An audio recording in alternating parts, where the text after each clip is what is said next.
지금 말씀드리는 이 대목, 이재명이 팔을 어떻게 비틀었기에 이재용, 최태원이 항복을 했느냐. 이 대목이 지금 문제가 본격적으로 제기가 되고 하면은 상당한 사회적 갈등이 일어날 수밖에 없습니다. 지역적 갈등이. 지역 갈등을 조장하면 안 되죠. 그래서 제가 어제도 말씀드렸다시피 조심스럽게 어제 제가 말씀드렸는데 지역 갈등을 조장을 하는 것은 참 국력 소모고 낭비이기 때문에 하면 안 되는 일입니다. 그런데 이거는 제가 지역 갈등 차원에서 말씀드리는 것이 아니고 이게 이 기업을 운영을 하면은 기업 논리로 해야 되는데 이게 정치 논리로 막 이루어지는 상황이 지금 눈앞에서 계속 벌어지고 있습니다. 어제 제가 일단 기사 내용으로 말씀을 들었죠. 어제 한겨레가 단독 보도했던 거 광주 전남에 삼성전자 최소 200조 쏟아붓는다. 그런데 여기서 하이닉스는 그래 200 받고 더 삼성전자보다 더 투자하겠다. 그리고 SK는 호남 투자, 우리는 호남 투자를 30일 발표할 거야. 삼성전자보다 더 많이 할 거야. 반도체, 전공정, 후공정 모두 강조에다가 다 쏟아 넣을 거야. 경쟁적으로 하고 있는데 이게 기업이 좋아서 하는 게 아니다는 이야기죠. 기업은 지금 이 용인에 반도체 클러스터가 있는데 거기서 또 이쪽에 호남 쪽에다가 갖다 하면은 양쪽에 이제 분산이 되면은 아무래도 경쟁력이 약화되죠. 그리고 이 과정에서 이재명이 19일 날에는 최태원 SK그룹 회장을 지금 만났습니다. 1대1로 만났습니다. 팔빛 들었다는 이야기가 그래서 나오는 거죠. 그리고 내일은 이재용 삼성전자 회장을 또 만납니다. 말은 이제 우리 지역 균형 발전 좀 논의합시다. 지역 균형 발전 논의하자는데 거부할 수는 없죠. 그런데 지역 균형 발전이 아니고 실제로는 호남 발전 방안을 하자는 거죠. 자, 이렇게 언론에서 나오는데 김용범 정책실장이 오늘 이거를 확인을 했습니다. 호남에 대규모 투자를 한다고. 기업이 발표하기 전에 청와대 정책실장이 먼저 이야기를 했습니다. 그럼 이게 누구 뜻대로, 기업 뜻이 아니고 이재명 정권 뜻대로 지금 되고 있다는 이야기죠. 오늘 가능클럽 초청 토론회가 있었는데 김용범 대통령 정책실장이 이 삼전닉스, 그러니까 삼성전자하고 SK 하이닉스 호남 공장 설립에 대해서 이렇게 이야기합니다. 수도권에 있는 것을 옮기는 것은 아니고 새로운 클러스터를 만드는 거다. 그러니까는 지금 용인이나 이런 데 있는 걸 옮겨간다. 그래서 어제 그 용인시장도 입장문을 내고 막 반발을 하고 있는데 일단은 서울에 있는 것, 용인에 있는 것을 이렇게 옮기는 게 아니고 그다 새로운 공장을 만드는 거야. 그러니까는 여기 피해 없어. 상관없어. 하지만 과연 그럴까요? 집적이 클러스터라면 집적이 돼야 되는 것이고 더 필요하면 그 용인을 하든지 용인에서 뭐 모자라면 그 옆을 하든지 이렇게 해야 되는 것이지. 갑자기 뜬금없이 호남에 그 경쟁적으로 이재명하고 그 어느 회장들이 만나고 나서 막 간다. 그리고 그것을 지금 이 대통령 정책실장이 확인하는 겁니다. 그리고 이게 지금은 뭐 새로운 클러스터를 만드는 거고 수도권에 있는 것이 옮기는 게 아니다고 하지만 이 진행하는 과정에서 어떤 거기 이 생산 시스템이 있고 라인이 있는데 과연 그렇게 딱 부러지게 될까요? 지금 어제 이 언론들에서는 이 그쪽으로 가령 예를 들어서 삼성전자가 용인 반도체 클러스터에 추진 중이던 팹이 생산 라인이죠. 전공정 생산 라인을 팹이라고 합니다. 가운데 일부를 호남 지역에 대신 지을 가능성도 큰 것으로 알려졌다. 그러니까 용인에서 빼간다는 이야기죠. 이거 한겨레에서 취재한 겁니다. 더구나. 그래서 수백조 원 규모의 호남 반도체 클러스터가 구축된다. 빼가고 해가지고. 그런데 일단 김용범은 빼가는 건 아니라고 하지만 어쨌든 호남에 짓는다는 확인을 한 겁니다. 용인에 짓기로 한 것을 짓지 않고 지방으로 간다는 차원은 절대 아니다. 이거 어떻게 될지 모른다는 이야기죠. 그렇지만 언론에서는 그럴 가능성이 있다고 보는 것이고 좌파 언론에서조차. 그리고 이렇게 이야기합니다. 수도권에 있는 것은 우리가 지을 수 있는 만큼 다 짓는다. 수도권은 이미 다 꽉 들어찼기에 앞으로 공급 부족 문제를 해소하기 위해서 대체 벨트를 조성한다. 그런데 왜 호남에 대체 벨트가 호남밖에 없습니까? 뭐 수도권 가밀? 그러면 또 다른 지역도 많이 다 검토를 하고 업계의 의견을 가장 먼저 듣고 여러 가지 그걸 업계에서 먼저 이렇게 그 호남으로 간다고 이야기를 한 게 아닙니다. 그런데 이게 그 정권이 나서가지고 이런 말까지 하고 있습니다. 이렇게 그 호남에 만드는 문제에 대해서 초기 단계는 아니고 논의가 거의 후반부에 와서 마무리되는 단계가 다가오고 있다. 누가 논의를 이거 했을까요? 기업이 자발적으로 하는 게 맞죠. 마무리되는 단계가 다가오고 있다. 확정되면 기업들과 부처들이 한꺼번에 모여서 국민들께 설명드릴 자리를 마련하려고 한다. 설명이 아니고 이제 통보하는 거죠. 우리 이렇게 하기로 했어. 왜 호남이 후보지로 거론되느냐 이렇게 물으니까 그런 원칙을 가지고 해야 한다고 답했다고 합니다. 호남에 가는 원칙을 가지고 답해야 된다고 답을 했다. 참고로 김용범 정책실장도 호남 출신입니다. 광주 모안 출신이고 광주 대동고등학교를 나왔고 호남에 가는 게 원칙이다. 원칙을 가지고 해야 된다. 왜 거기에 대해서는 별 설명이 없습니다. 당연히 이제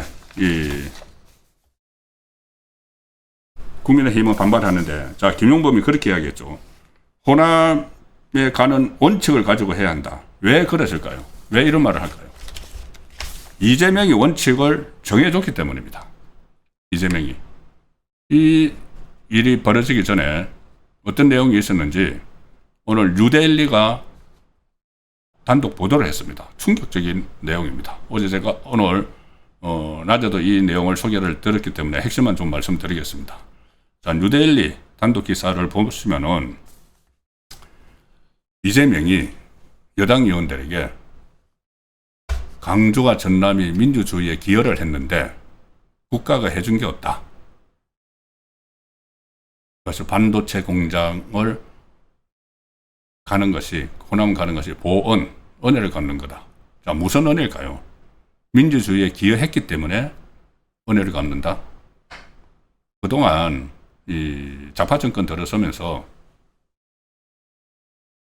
어쨌든 지역 균형 발전 정책을 노무현 정부 때 쓰기도 했고 김대중 정부 때 적극적으로 호남에 지원도 많이 했습니다. 그런데 보원 논란이 일어나고 있는데 이재명이 1월 달에 광주, 전남 의원들하고 오찬을 했습니다. 1월 9일 날 청와대에서 광주, 전남 지역 국회의원들하고 당시 강기정 광주시장, 김용록 전남지사하고 오찬을 했는데 그 자리에서 집권하면은 그러니까 좌파 정권이 강주 전남이 국가가 해준 것이 거의 없다. 그런데 좌파가 집권을 했을 때도 역차별 얘기가 나올까봐 못 해줬다. 강주 전남에. 실제로 많이 해줬죠. 어쨌든 못 해줬다. 무리해서라도 새로운 전기를 마련하는 부담을 떠안겠다. 비판이 있어도 쏟아 부어주겠다. 자, 그런 이야기를 1월 9일 날 청와대에서 강주 전남 지역 국회의원 강기정, 김용록 오찬 자리에서 했다는 겁니다. 그 자리에 참석한 사람들이 이재명이 전폭적인 지원을 약속했다고 전했고 오찬 자리에서 이재명이 대한민국 민주주의 역사에 광주 전남이 큰 기여를 했다. 그런데 국가가 해준 것이 없다. 이번에 내가 무리를 해서라도 새로운 전기를 마련하고 싶다. 우리가 집권할 때마다 역차별 얘기 나올까봐 제대로 못 해줬다. 나라도 그 부담을 따르러 한다. 그 언급을 했다. 이 말들을 그 자리에 참석했던 사람들이 광주 전남 국회의원들이 이번에 그 선거에 나간 사람들이 이 말을 써먹었습니다. 광주 가가지고. 이재명이 전폭적으로 밀어준다고 했어. 그러니까 나 찍어주면은 돈폭탄이 쏟아질 거야.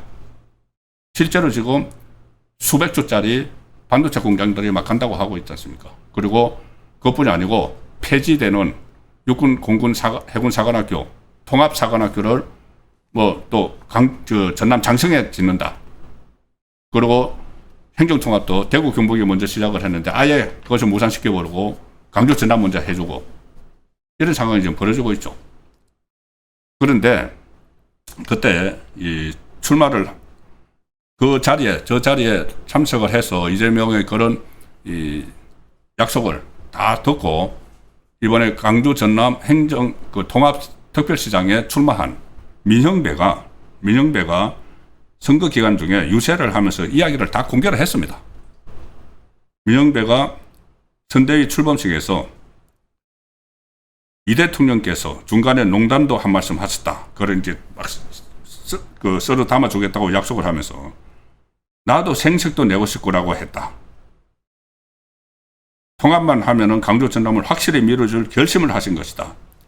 이재명이 저 이야기 하면서 나도 좀 생색도 내고 싶다. 무슨 생색입니까? 저기서 기여를 했는데, 민주주의 기여를 했는데, 이재명 자기 뽑아준 데 기여를 했는데, 이 말일 수도 있죠. 지난번에 이재명이 대선할 때 전국에서는 49.42% 득표했지만 강주에서 84.77, 전남에서 85.87%를 받았으니까 거기에 대한 자기 뽑아준 데 대한 보원 차원 생각도 아주 강한 것이죠. 그리고 5월 27일 전남 한평군 유세에서 민형배가 또 이렇게 이야기합니다. 이재명 대통령께서 강주 전남이 그동안 그렇게 고생을 많이 했는데 해준 것이 없다. 이번에 제대로 뒷받침해 주겠다고 말씀하셨다. 그러면서 그 자리에 그 지원 유사를 하러 왔던 민주당 강주 의원들 신정훈하고 박균택한테 여기 계신 신정훈, 박균택 의원 같이 계실 때 대통령께서 특별히 지원하겠다고 말씀하신 거 맞죠? 그러니까는 맞다. 우리도 들었다. 이렇게 하면서 신정훈은 네, 맞습니다. 허벌나게 많이 지원하겠다고 했습니다. 허벌나게 많이 지원해 주겠다고 다 약조를 했다. 그러니까는 나중에 그 이재명 만세 이런 뭐 구호도 외치고 했다는 이야기입니다. 자, 그러니까 이 삼성전자하고 SK 하이닉스가 또 그 따로 회장들이 이재명을 만났고 29일 이재명 주재로 열리는 무슨 뭐 민간 합동회의에서 일단 강주 전남에 400조 원에 달하는 반도체 생산 공장, 패키징 공장을 구축하는 방안 이런 것들이 그냥 놓은 게 아니라는 이야기죠. 저때 1월 9일 날 일종의 미략, 약속, 그것을 지금 지키고 있는 상황이라고 보면은 이것이 안는 문제는 굉장히 큽니다. 기업들이 자발적으로 기업 논리에 의해서, 경영 논리에 의해서 공장을 하는 게 사실 아니고 그 기업 회장들하고 독재를 하면서 무슨 말을 했는지, 팔을 비틀었는지, 호남에 집중적으로 이 투자를 계획을 이제 발표가 임박한 오늘 대통령실 정책실장이 공식적으로 호남의 새 반도체 클러스터 마무리 단계다. 이렇게 딱 할 정도로 몰아주기가 노골적으로 되고 있습니다. 그게 기업이 필요에 의해서라든가 아니면 정말 지역 균형 발전을 위해서라든가 이런 차원이라면 어느 정도 또 설득력이 붙을 수도 있지만은 그건 전혀 아닌 것 같은 그런 보도들이 사실상 지금 뭐 쏟아지고 있습니다. 여기저기서. 투자 로드맵을 사전 조율을 하기도 했다. 그 최태원 회장은. 그리고 생산 거점이 이원화되면은 물류비 상승, 공급망 단절 리스크, 운영 비효율을 감소를 해야 된다. 미국, 중국 같은 메모리 반도체 후발주자들과 초격차 유지 경쟁이 시급한 상황에서 분산 투자에 따른 기회 비용이 적지 않다. 이런 지적들이 지금 나오고 있습니다. 실제로. 네, 그래서 도대체 이재명이 팔을 어떻게 비틀었길래 이 두 재벌 회장이 항복을 했는가. 호남 보온 미락을 지금 이재명이 실천하고 있는 것 아닌가. 문제 제기를 일단 해둡니다. 이게 엄청난 여론의 역풍을 맞을 수 있는 부분이라고 판단을 하기 때문에 어제 오늘 이 내용을 소개를 드렸습니다.